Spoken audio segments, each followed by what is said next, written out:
Ito yung simpleng pamamaraan kung paano ka gugupit ng burst fade ng hindi masyadong matagal na proseso. Gumamit ka ng trimmer, gumawa ka ng pa-rainbow na curve.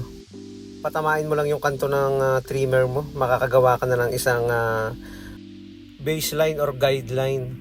Gawa rin tayo dito ng lugar na pag-aahitan sa may patilya. Mababa lang yung ginawa natin dyan.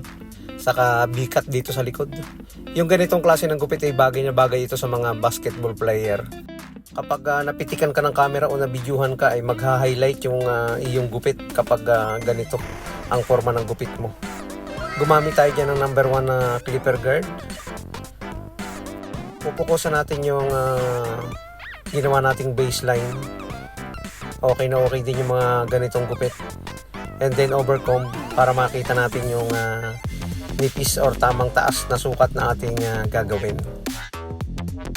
Kaya kung mahilig kang tumira or bulero ka o mahilig kang humawak ng bola, kapag magpagupit ka ng bar spade, bagay na bagay pa rin ito ngayon dahil bakasyon pa, marami pang mga liga, mga basketball na yan, eh talagang okay na okay yan. Gumamit tayo dyan ng 0.5 na clipper guard para maging mas balanse yung pag-fade nya dito sa may likod ng tenga.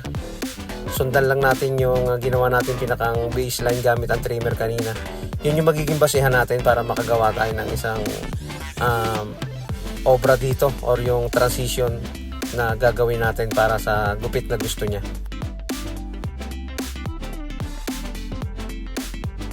Babalik-balikan lang natin ng may clipper guard, walang clipper guard, katulad niyan, siniro open natin. Buburahin natin yung pinakang lines niya, tapos gamit ulit tayo ng clipper guard. Unti-unti natin babalansehin yung mula sa walang buhok papunta sa unti-unting pagkakameron ng buhok. Saka dito sa may parting kanto ng bikat na ginawa natin is kailangan maayos yung pagkakanipis niyan, hindi siya biglang kapal para magandang tingnan.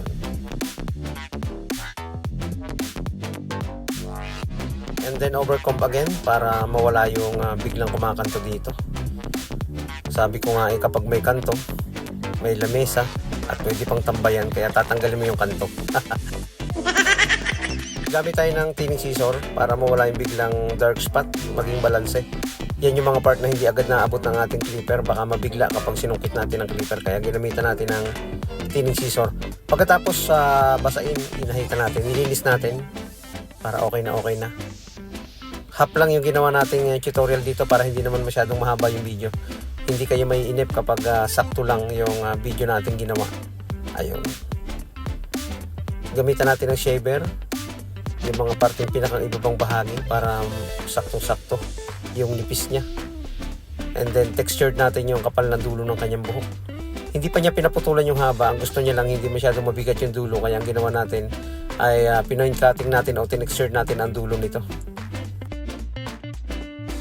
Ayun okay na okay na. Naka-freestyle lang yung buhok niya, pwedeng nakabagsak lang, ganyan lang. Kasi sa pag nagbabasketball ka ganito lang yung mga buhok nila, hindi na masyadong hawing-hawi, sinimplehan lang, basta maayos yung gupit sa gilid. Maraming salamat mga kabarberos.